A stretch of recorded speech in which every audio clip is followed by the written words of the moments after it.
I was standing in the crowded terminal of O'Hare International Airport, my suitcase beside me, my coat folded neatly over my arm, the receipt from my bank still warm in my purse. $20,000. That was the sum I had transferred 6 weeks earlier for what my daughter Kendra had called a family bonding vacation in Hawaii. I had pictured palm trees, sandy beaches, warm evenings with my grandchildren laughing as we shared meals. I had told myself that maybe this would be the trip that healed the invisible wall between me and my only child. Instead, I was staring into her eyes as she told me words I will never forget. "I forgot to buy you a ticket, Mom. Go home." The words dropped like lead.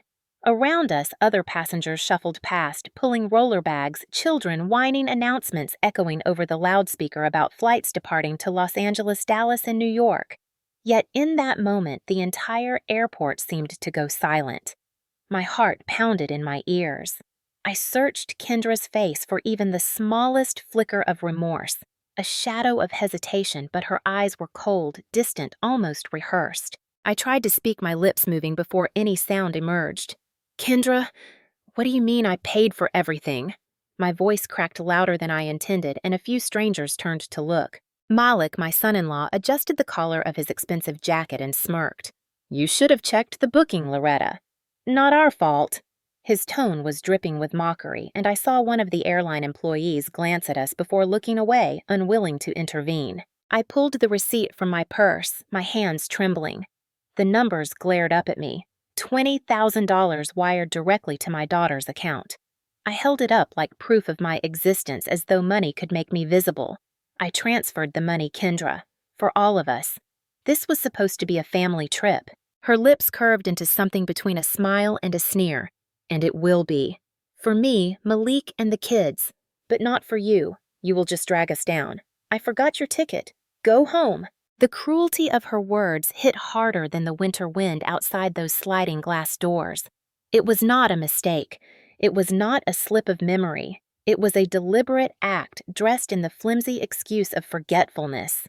My daughter, the child I had raised alone since her father died when she was 10, the girl I had sacrificed promotions and vacations for the young woman whose law school tuition I had paid while working double shifts as a teacher, was dismissing me like an unwanted stranger. I stood there, my feet rooted to the polished floor, watching as she gathered her boarding passes and handed them to the gate agent. The agent scanned them one by one. Kendra Brown. Malik Carter. 2 children with Carter as their last name. No, Loretta Brown. My name was absent, erased, invisible, as though I had never been part of the family. A lump swelled in my throat, bitter and hot. I thought of the nights spent grading papers until 2 in the morning, the weekends spent tutoring other people's children just so Kendra could have dance lessons, the Christmas mornings when I wrapped her presents in tissue paper while my own shoes had holes. All of that dismissed with a casual flick of her tongue. Behind me, I heard a woman whisper to her husband, "Did you hear that? She paid for the trip and they left her." Another man muttered, "That is just wrong." Their sympathy cut deeper because it confirmed what I already knew. This was not an accident. This was humiliation staged in public, a daughter choosing to degrade her mother in front of strangers as though I were nothing. Kendra turned back one last time, her eyes sharp. "Mom, go home. Do not make a scene. We will call you when we are back." She spoke the words like a command, as though I were a child being scolded. Malik's hand pressed against her back, ushering her forward, his grin wide, triumphant. I wanted to scream. I wanted to throw the receipt in her face and demand she acknowledge what she had done. But the weight of 62 years pressed on my chest, and instead I simply stepped back. My suitcase rolled behind me, as if it too knew it was unwelcome. The gate doors closed. The announcement called their flight to Honolulu. I stood alone, the receipt crushed in my hand, the tears blurring the edges of the numbers, the truth settling heavy in my bones. I was not invited. I was not wanted. My daughter had exiled me with 5 words I forgot. Go home. But even as the tears burned, a single thought sparked like a match inside me. If Kendra believed she could steal my money, erase me from my own family, and walk away without consequence, she had underestimated me. I was Loretta Brown. I had survived decades of classrooms, the loss of a husband, the burden of raising a child alone. I knew what it meant to fight with nothing but determination, and now, for the first time in my life, I would not fight to protect Kendra. I would fight to protect myself. I did not become a mother who spoiled her child with money or luxuries. I became a mother who sacrificed in silence, who stitched dignity into the seams of every day, who believed that if I gave enough of myself, my daughter would understand love not just as words, but as proof. For 35 years, I stood at the front of a classroom at Washington High School in Chicago. My subject was English literature, though some days it felt more like survival skills. My students came from broken homes, from streets where sirens screamed louder than lullabies. They came hungry, tired, distracted, but I greeted them each morning with the same steady voice. Good morning. Today we learn. It was not glamorous work. The ceilings leaked in spring rains, the heating clanged in winter, the textbooks were older than the students. Yet year after year, I poured myself into those young minds. I stayed after class to help with essays. I sat in bleachers at basketball games clapping for kids whose parents never came. I bought notebooks with my own money when the supply room ran dry. The community called me Ms. Brown, the teacher who never gave up. My students years later would send me cards signed to the second mom we all had. That was my reward. Not wealth, not comfort, respect, legacy. At home, I had one student who mattered most, my daughter Kendra. Her father, David Brown, died of a stroke when she was only 10. I buried him on a rainy October morning, and that same night I sat at our kitchen table staring at a stack of bills and a little girl asleep on the couch. I promised myself that whatever storms came, she would not go without. I took extra shifts. I supervised detention after school, ran Saturday tutoring, even cleaned out old supply closets for extra pay. Every dollar that did not go to rent or food went into Kendra's future. Ballet classes because she wanted to dance, a summer program because she wanted to travel. When she said she wanted to be a lawyer, I swallowed hard and told her I would make it happen. Law school was expensive. I drained my savings. I borrowed against my pension. I sold my mother's wedding ring. All so Kendra could walk into a courtroom one day with her head held high. I imagined myself in the back row, tears in my eyes watching her argue her first case. I imagined she would look at me and know without a doubt that everything I had done was for her. But somewhere along the way, the gratitude faded. As Kendra's career grew, so did the distance. Phone calls became shorter. Visits became rarer. When she married Malik Carter, a slick young lawyer with perfect suits and sharp words, I sensed the shift.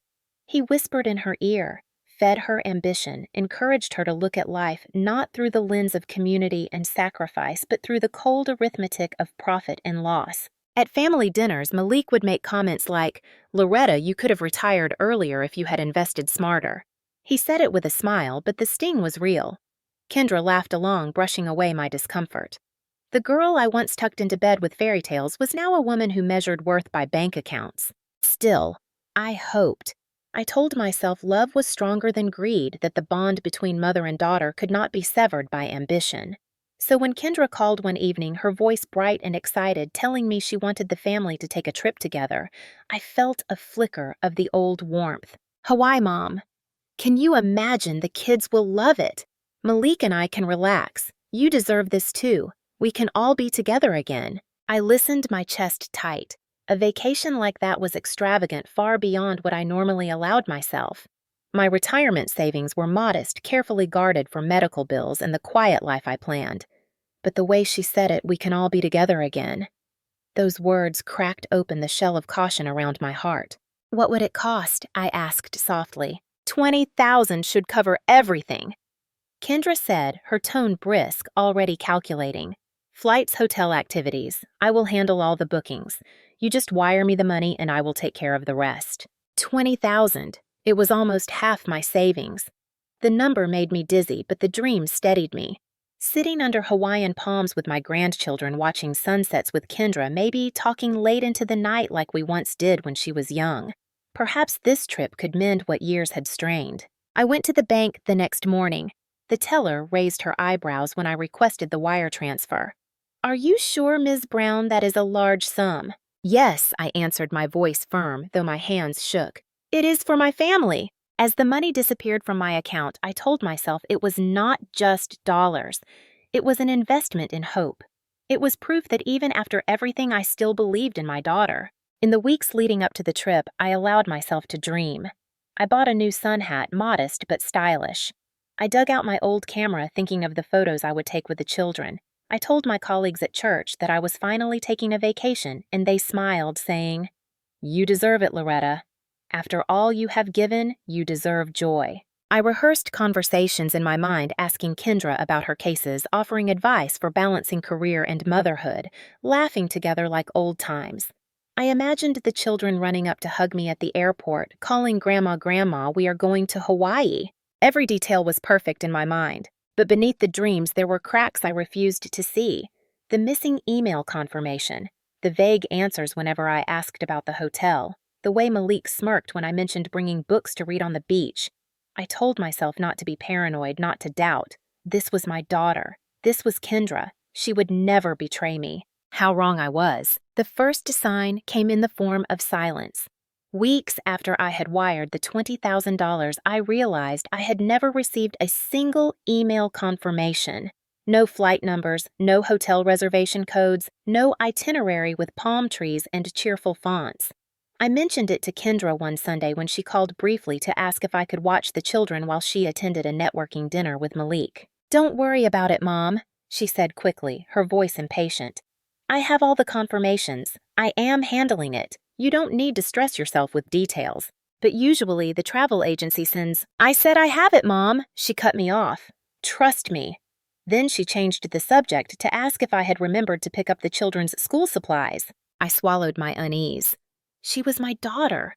If she said she had it under control, perhaps I should stop questioning. After all, I had always been the one managing details, the one keeping receipts and grading papers long past midnight. Maybe she resented that maybe this was her chance to prove she could lead.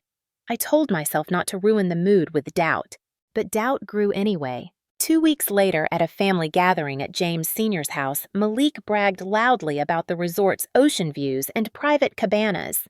I froze my fork halfway to my mouth. "Which resort?" I asked, trying to sound casual. "Oh," Loretta Malik chuckled, swirling his wine. "You wouldn't know it. Exclusive place. You'll see soon enough." James raised an eyebrow, glancing at me but said nothing. I forced a smile, though my chest tightened. Exclusive, expensive. My money had paid for this, but I was being kept in the dark as if I were a child tagging along. I tried again a week later. "Kendra, could you forward me the flight details? I want to make sure I pack accordingly. If it is a red-eye flight, I need to prepare." Her reply came with a sharp edge. "Mom, why are you being so paranoid? You always have to control everything. Just relax for once. Everything is taken care of." The word paranoid stung. I had spent my entire career being precise, careful, reliable. That precision had built her education, had kept food on our table. Now it was twisted into an accusation as though my attention to detail were a flaw. I bit my tongue and nodded, pretending to agree. The night before departure, I laid out my clothes folded neatly. Lightweight dresses, sandals, my new sun hat. I printed a list of must-see places in Hawaii, the Pearl Harbor Memorial, the Botanical Gardens, the Cultural Center. I imagined sharing these sites with my grandchildren, pointing out history and stories as I always had in the classroom. I slipped my old camera into the suitcase, picturing the moment I would capture Kendra and me together, mother and daughter reunited in paradise. But even as I zipped the bag, unease gnawed at me. Something was missing. My phone had no boarding pass. My email inbox was empty. Still, I clung to hope. Perhaps they would hand me the ticket at the airport. Perhaps Kendra had simply wanted to surprise me. The morning of the flight, James drove me to the airport. He carried my suitcase to the curb and hugged me. "Enjoy yourself, Loretta. You deserve it." His smile was genuine, but there was a flicker of concern in his eyes. "Are you sure everything is in order? I never saw your name on the booking printout last week." "It must have been a mistake," I insisted, forcing cheerfulness.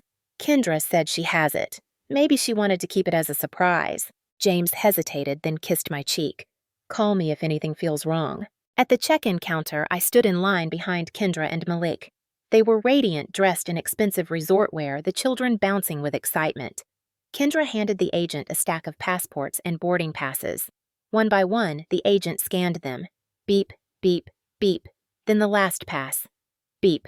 All set. Enjoy your flight to Honolulu, the agent said with a smile. Kendra turned to Malik, grinning. He kissed her cheek, his arm around her waist, and for a fleeting moment they looked like the perfect family advertisement until I stepped forward. Excuse me, I said, my voice tentative. My ticket. The agent glanced down at the boarding passes, then at his screen.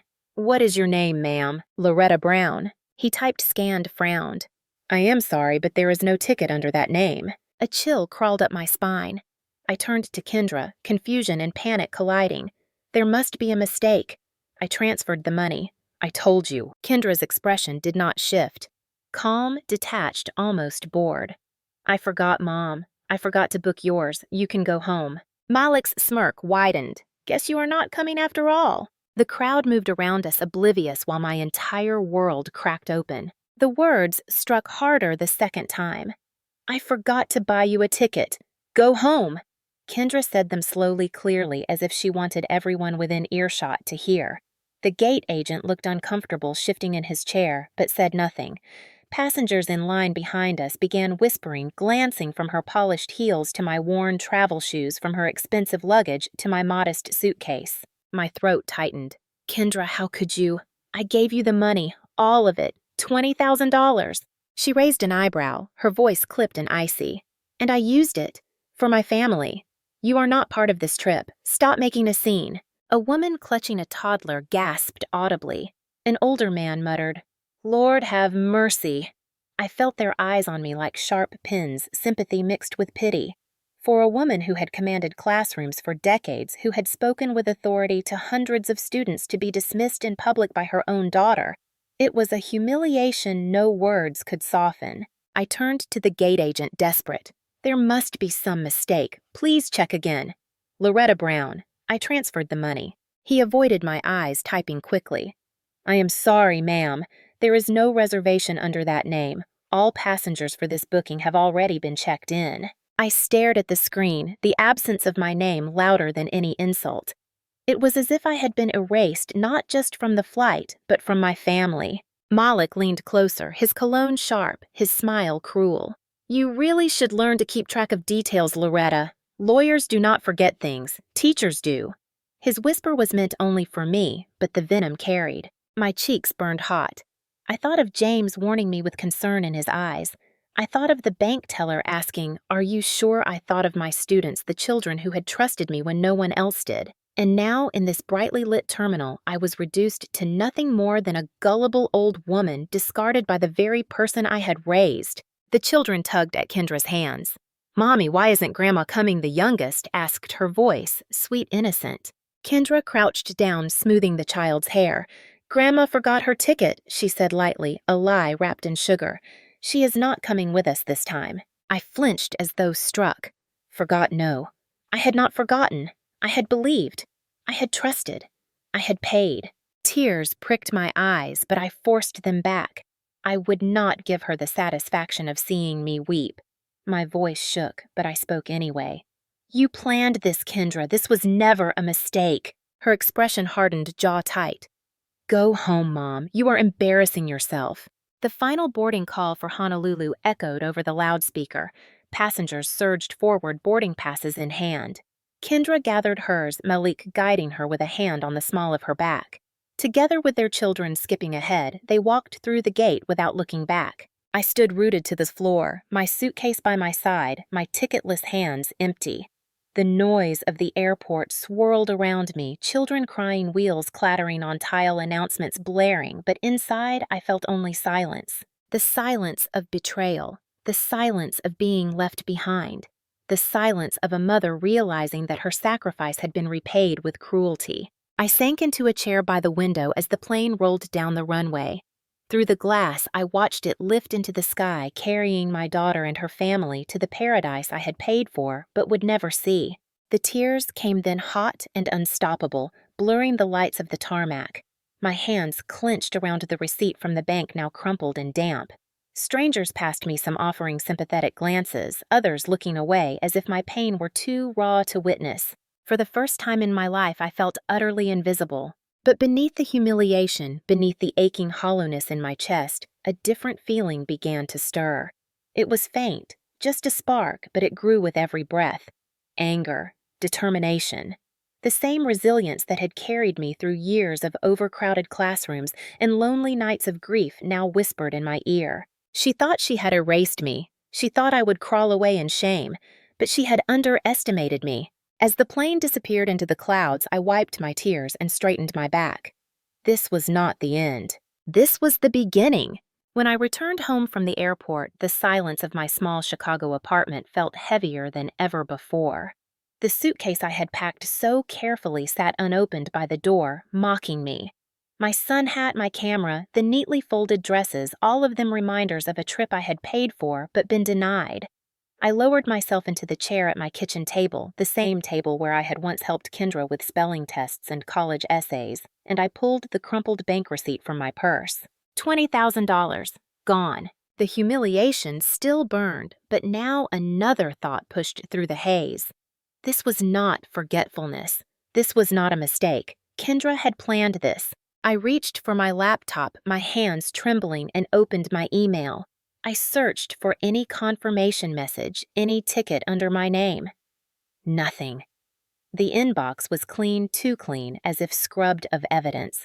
My stomach twisted. I checked the spam folder. Empty. I knew then with certainty I had never been booked. I dug deeper. Weeks earlier, Kendra had borrowed my printer to run off some documents for work. At the time, I had thought nothing of it, but as I rifled through the pile of old papers still stacked beside the machine, a sheet caught my eye. It was a flight itinerary, her name, Malik's the 2 children. The date on the booking 6 weeks before I had wired her the money. 6 weeks. She had secured their tickets long before she called me, long before she asked me to empty half my retirement savings. My name had never been intended to be there. My pulse pounded in my ears. Betrayal had a timeline now. Betrayal had proof. I laid out the documents on the table. The bank transfer slip, the printed itinerary with its cruel omission, the notes I had scribbled when she first told me about Hawaii. My years as a teacher had made me meticulous. I knew how to keep records, how to build a case from fragments of information. I told myself this would be no different. But this was not about essays or test scores. This was my life, my dignity. I called the bank and requested official statements. The clerk on the phone confirmed the wire transfer to Kendra's account. "Do you need it mailed, Ms. Brown?" "Yes," I said firmly, "and make sure it is stamped and signed." When I hung up, I stared at the neat rows of numbers that had bled me dry. A new clarity settled over me. For years, I had endured Malik's smirks and Kendra's dismissive tone. I had told myself it was the price of family that love required endurance. But sitting in my apartment, the echo of her words still sharp. Go home. I understood something I had been too afraid to admit. Love without respect is not love, and sacrifice without gratitude is theft. For 62 years, I had lived believing that family was an unbreakable bond. Now I saw the truth. Family can betray you as quickly as a stranger, perhaps more cruelly because they know exactly where to strike. I gathered the papers into a folder, labeling it in neat block letters. Why? The name mocked me, but it also gave me strength. This was no longer about a vacation. This was about justice. As I slid the folder into my bag, a memory surfaced, my students chanting on the day I retired. Ms. Brown never backs down. The words filled the empty kitchen like a promise. Kendra thought she had left me broken at the gate. She thought I would retreat in silence, humiliated and forgotten, but she had underestimated me. For the first time in my life, I would not fight for her. I would fight against her. The folder labeled Hawaii sat on my kitchen table like a living thing, thick with bank statements, printouts, and notes written in my steady teacher's handwriting. Every time I passed it, I felt the weight of betrayal pressing on my chest. I could not eat. I could not sleep. My mind replayed the words over and over. I forgot to buy you a ticket. Go home. But the more I replayed them, the clearer they became. It was not just cruelty. It was theft. I had not simply been humiliated. I had been robbed. For 2 nights, I tossed in bed staring at the ceiling. On the 3rd, I rose before dawn, brewed myself a cup of black coffee, and opened my church directory. There was one name I had circled years ago, a man who had once helped a fellow congregant in a property dispute, Attorney Robert Harris. He was in his late 50s, soft-spoken, but known in the community for his integrity. I had taught his niece years earlier, a bright girl who had written essays about wanting to change the world. At 9 a.m., I dialed his office. "This is Harris & Cole Law," a secretary answered. "My name is Loretta Brown," I said, my voice steady. "I was a teacher at Washington High for 35 years. I need to speak to Attorney Harris about a matter of financial misappropriation." The pause was brief but respectful. "Yes, Ms. Brown, he can see you tomorrow morning." When I arrived the next day, I wore my best coat, the navy wool one I had saved for church services and graduations. I carried the Hawaii folder under my arm. Mr. Harris welcomed me into a modest office lined with law books, shook my hand firmly, and said, "I remember your name. My niece still talks about your class." That small acknowledgement steadied me. I opened the folder and laid the documents out like a lesson plan. This is what happened. I wired $20,000 to my daughter, Kendra Brown. She told me it was for a family trip to Hawaii. At the airport, she told me she never bought my ticket. The proof is here: the wire transfer, the booking dated 6 weeks before, without my name. I believe this was planned. He adjusted his glasses, scanned the pages, and nodded slowly. "This is not just betrayal, Ms. Brown. This is actionable. She solicited money under false pretenses. You have grounds for a civil lawsuit to recover the funds." I swallowed hard. I am not sure I want to sue my own daughter. He looked at me gently. "Then, let me ask you, do you want her to believe she can do this to you without consequence? Because if she does, she will do worse. Not just to you, but to others." The words struck me with clarity. He was right. I had let small cruelties pass for years, brushing off Malik's mocking comments, ignoring Kendra's sharp dismissals. I had convinced myself it was family, but family is not a license to abuse. "I want to proceed," I said firmly. "Good," he replied. "We will draft the paperwork immediately. She will be served upon her return." But Harris was not finished. He leaned forward. "You also mentioned a will." I nodded, my throat tightening. "Kendra is my only child. My husband died years ago. She was set to inherit my home, my pension, everything. But now," he raised a hand gently, "you have every right to change your will. You can direct your assets to whomever you choose. Do you have an idea?" The image came to me in an instant. My students, their eager faces, their dreams cut short by lack of opportunity. The voices of young teachers struggling to pay tuition. I thought of the respect I had earned not from my daughter, but from generations of children who had sat in my classroom. "Yes," I said slowly, the decision solidifying even as I spoke. "I want to create a scholarship, the Brown Teaching Legacy Fund. It will go to students of color who want to become teachers. That is where my life's work belongs."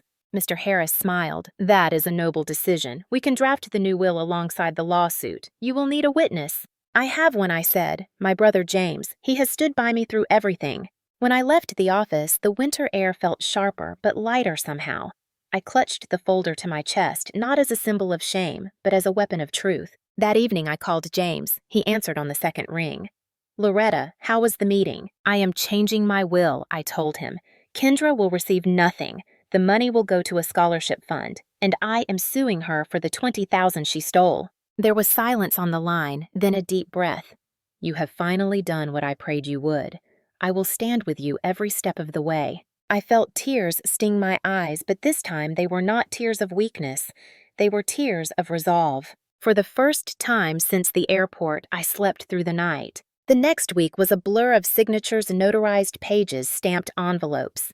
The will was rewritten, sealed, filed. The scholarship fund paperwork was in progress. The lawsuit documents were prepared. When I held the envelope that contained the civil suit, I felt the shift deep in my bones. No longer a victim, no longer a mother begging for scraps of affection. I was Loretta Brown, educator, builder of legacies, protector of my own dignity. Kendra had taken my money and tried to erase me. Now I was erasing her from the future she thought was guaranteed. The night Kendra and Malik returned from Hawaii, their skin bronzed from the sun and their arms heavy with shopping bags, I called and invited them to dinner. My tone was calm, almost warm. "Bring the children," I said. "I would like us to eat together as a family." There was hesitation on the other end of the line, but eventually Kendra agreed. Perhaps she thought the humiliation at the airport had broken me into quiet obedience. Perhaps she believed I would simply swallow my pain as I always had. I spent that day setting the table with precision the way I had done for holidays when David was alive. A white tablecloth polished silverware candles in the center, but this time at the head of the table, instead of a roasted turkey or a glazed ham, I placed a neat stack of documents inside a manila folder. The word Hawaii, bold and deliberate, stared back at me. When the doorbell rang, my brother James was already there, seated firmly at my right hand. He had insisted on attending. "You should not face them alone," he said. I was grateful. His presence reminded me that not all family turned their back. Kendra entered first, her heels clicking against the hardwood, Malik close behind with a grin stretched wide. "Well, Mom," Kendra said breezily, kissing the air near my cheek. "I hope you are not still upset about the trip. It was wonderful. The kids had such a great time." I studied her carefully, not one note of remorse. She spoke as if the airport scene had been nothing more than a misunderstanding, a trifle to be brushed aside. "Sit," I said quietly, motioning to the table. The children scampered off toward the living room with their toys, leaving the adults in heavy silence. I folded my hands on the table and looked directly at my daughter. "I have something for you." I slid the folder forward. Kendra frowned, opening it. The first page was the wire transfer receipt, $20,000, my life's savings, in black ink. The second page, the airline itinerary, dated 6 weeks before, listing only her family's names. The third, my new will, notarized and stamped with her name, absent. "What is this?" she asked, her voice rising. "This," I said steadily, "is proof that you stole from me. You told me I would be part of that trip. You took my money, but you never intended to include me.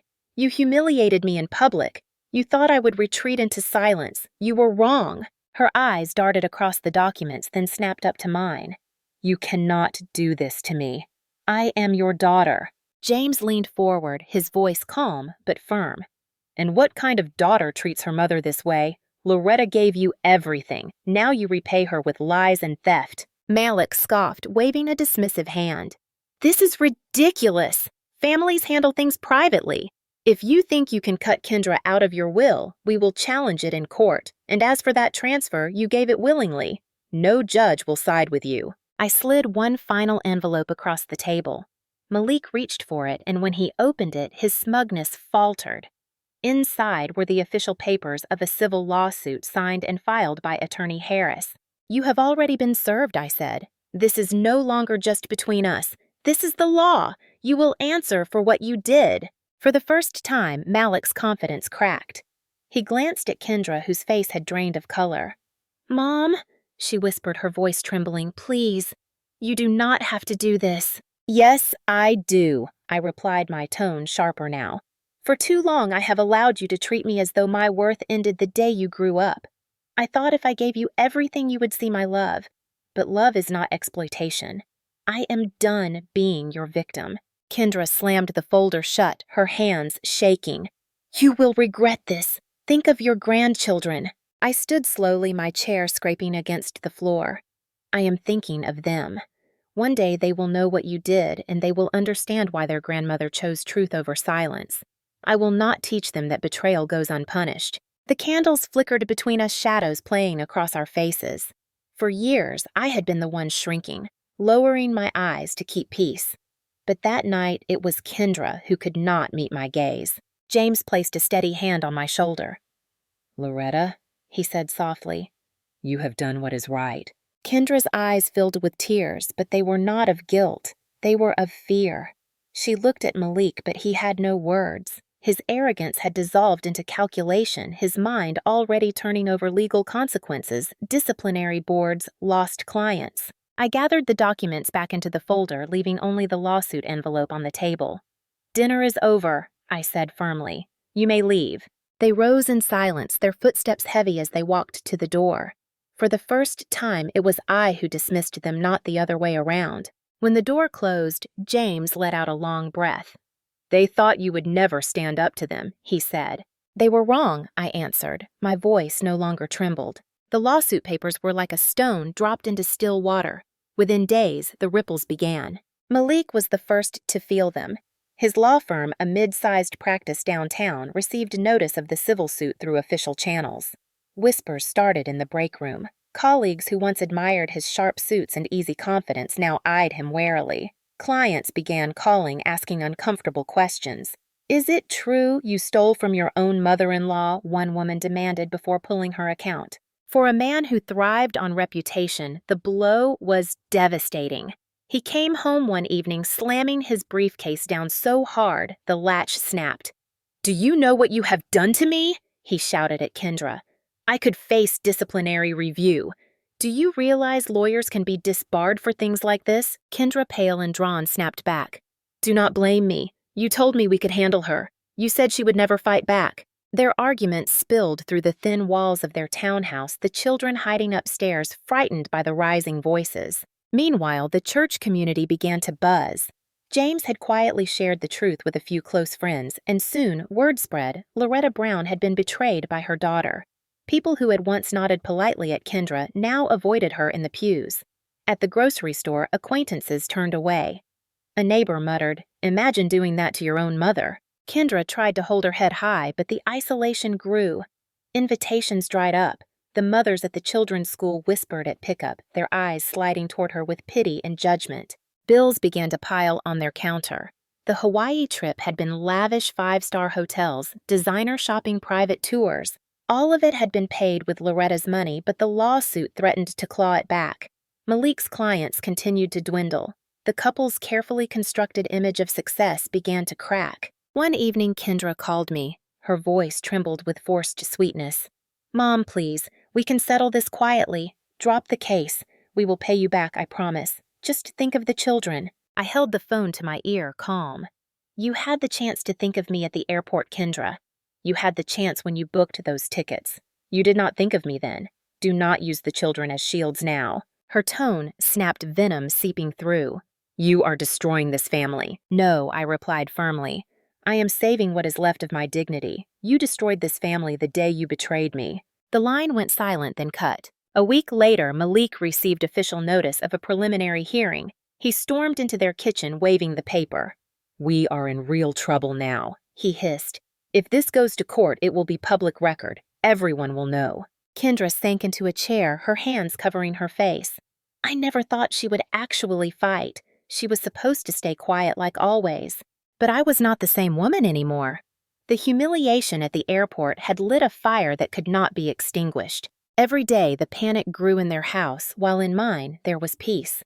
For the first time in years, I slept soundly. I began drafting the guidelines for the Brown Teaching Legacy Fund with Attorney Harris outlining scholarships for future teachers.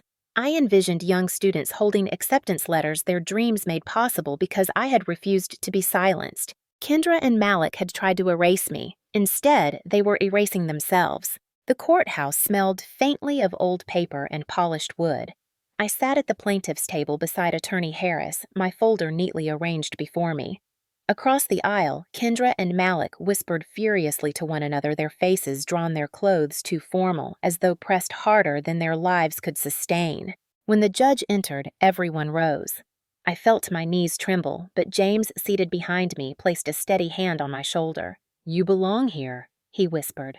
The proceedings were brisk. Harris laid out the evidence with the calm precision of a man who believed in the truth of his client, the bank transfer receipt, the airline itinerary dated weeks before the money changed hands, the absence of my name on any ticket. He spoke of promises broken, of funds solicited under false pretenses of humiliation, delivered not by accident, but by design. Malik attempted his defense, his voice confident but cracking at the edges. He argued that the money was a gift, that I had no written agreement. But when the judge asked why the supposed gift coincided exactly with the cost of their luxury bookings, he faltered. His words tangled sweat shining on his brow. Kendra sat rigid, her eyes fixed on the floor. For the first time, she did not meet my gaze. After 2 hours, the judge leaned forward, steepling his fingers. "The court finds sufficient evidence of misrepresentation and financial exploitation. The defendant, Kendra Brown, is ordered to repay the sum of $20,000 plus additional damages and legal fees. Furthermore, the conduct described today may warrant review by the State Bar Association regarding Mr. Carter's professional ethics." The gavel struck once, sharp as a gunshot. It was done. I inhaled slowly, my chest lifting as though a weight had been pried free. Around me, murmurs filled the courtroom. James squeezed my shoulder again. Justice Loretta, you stood tall. Outside the courthouse, the sky was bright and clear, the winter sun glinting off the snow. Reporters gathered microphones, flashing questions flying. I said little, only one line that I knew would carry beyond the courthouse steps. No one, not even family, has the right to steal your dignity. The following weeks brought consequences swift and harsh. Malik's firm quietly suspended him pending investigation. Kendra lost clients at her own practice, the gossip traveling faster than any press release could contain.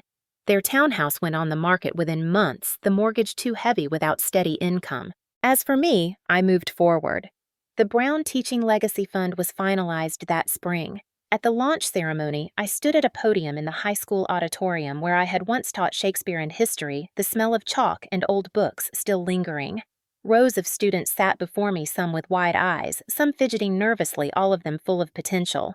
I told them my story, not the bitter details, but the truth of what it meant. Do not let anyone convince you that sacrifice makes you weak, I said. When you stand up for yourself, you stand up for everyone who comes after you. The applause filled the hall, loud and long. That night, I sat at home sipping tea by the window.